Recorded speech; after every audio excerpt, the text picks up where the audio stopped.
The Buddha didn't regard all the hindrances as equally dangerous. There's a passage where he says, if you're obsessed with sensual thinking, you can't stop, go to sleep. Even though he doesn't praise sleeping, he says being asleep is better than getting tied up in sensual thinking. And there's a path where he's talking about advice you give to someone who's dying. The number one thing is to make sure the person is not worried. Do everything you can to keep the person from being worried, otherwise those worries will pull the person down. Instead, get the person focused first on the fact that they're leaving human sensuality, but not to miss human sensuality, because there are better kinds of sensuality, the sensuality of the devas, and he would have you take them up the different levels of the deva realms.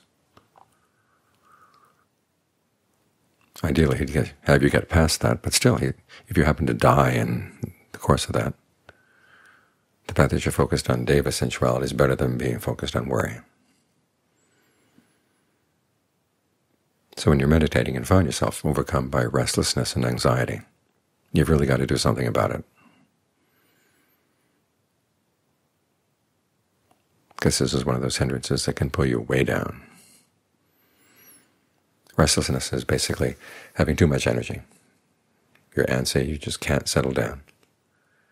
And a lot of it has to do with the quality of the energy in your body. This is where you can use the breath to calm things down, to soothe things in the body, so you don't feel like you're sitting on ants. Anxiety, however, is something more than just having too much energy. It can go in two directions: anxiety about the future, worry about what's going to happen to you or to your loved ones, to the world as a whole. Or it can go to the past. You start thinking about some unskillful things you've done in the past.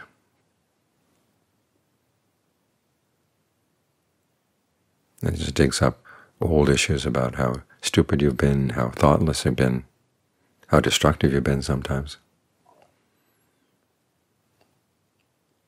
And you suddenly find yourself totally overwhelmed by these thoughts. In either case, it requires a lot more than just a calming breath. This is one of those cases where you have to exert all three of the fabrications the Buddha talks about: bodily, verbal, mental. Bodily being your in and out breath. Verbal being the way you talk to yourself, how you direct your thoughts, and what you tell yourself about what you're thinking about. And mental, the perceptions and feelings you hold on to.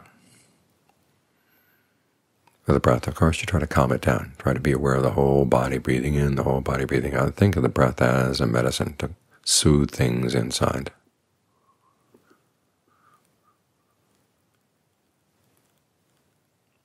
And then you've got to give yourself a good talking to.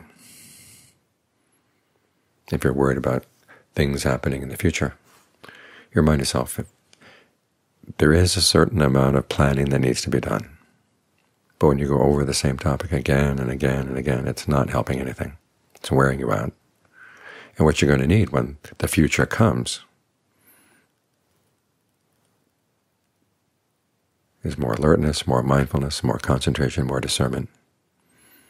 Because the future is going to bring a lot of unexpected things.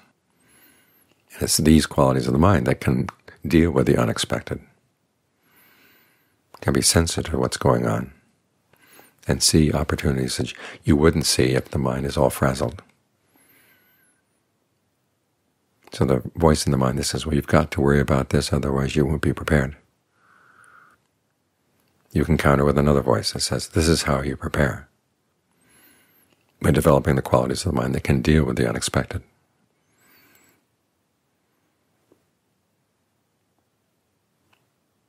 And as you're dealing with these thoughts, you'll find that certain perceptions come flashing into the mind.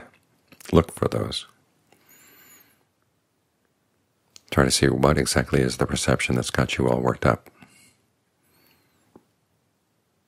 And try to provide an alternative that will change it.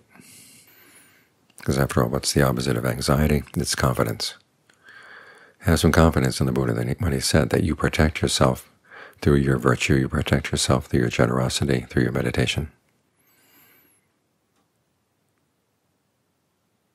So the more you can do these things now, the more protected you will be.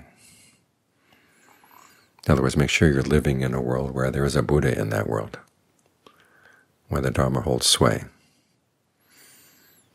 and the Sangha has carried the true Dhamma down for many generations. When you have that context in mind, then it's a lot easier to hold perceptions that will calm the mind down, give you more confidence. As for thoughts in the past, when you realized how you've harmed people in the past, they've simply done things that were really foolish. Remember the Buddha's teachings on remorse. Remorse can't go back and undo those things. The best thing you can do is to recognize that, yes, that was a mistake. I don't ever want to make that mistake ever again.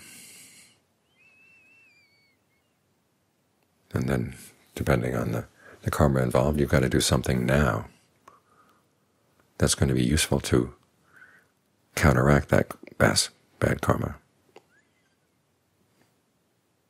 And worrying about it, being anxious about it, getting upset about it, is not the kind of karma that will compensate. Here again, the compensation comes from doing things that are good in the present, being generous, being virtuous, developing goodwill for all.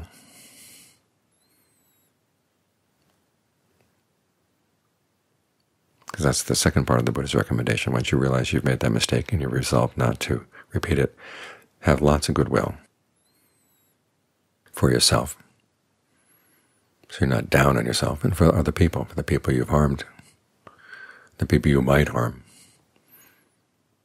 Remind yourself, by developing goodwill now, you're going to be less likely to do any more harm in the future.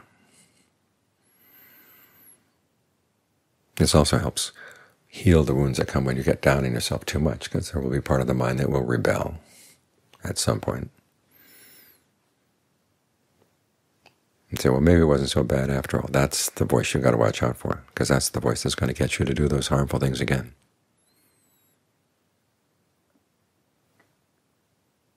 To have all the hindrances, the one on worry is one of the most dangerous. It's going to require the most work.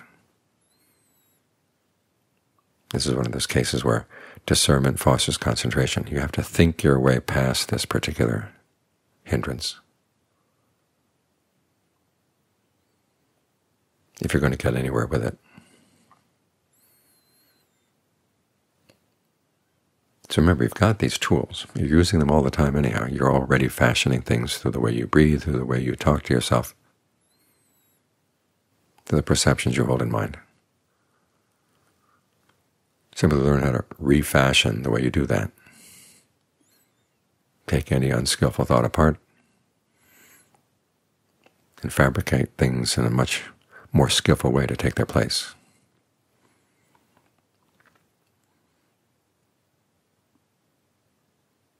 That way you can induce more concentration and more discernment in the mind, because these hindrances are obstacles not only to concentration but also to discernment. And to deal with them, you've got to first borrow the Buddha's discernment.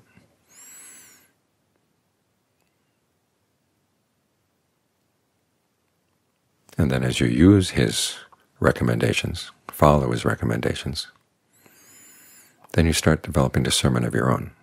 And you get quicker and quicker at recognizing when the mind is going to get sucked down into that vortex of worry and anxiety. And get quicker and quicker at pulling yourself out. And this way you protect yourself not only as you're sitting here meditating, but you also develop the skills you're going to need as you approach death.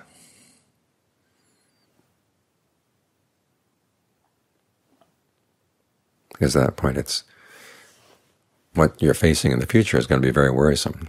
The fact you're going to leave this body, you don't know where you're going to go. And it's all too easy to start thinking about the unskillful things you've done in the past, which is precisely the wrong time to be thinking about those things. You may not have someone hovering around you to remind yourself of the good you've done, so you've got to learn how to remind yourself, how to pull yourself out of this particular hindrance, so that it has less and less power over the mind, even as the mind is weak, or the body is weak. Let's say, put it that way, even as the body is weak. Make sure that your habitual reaction to thoughts of worry is quick and strong.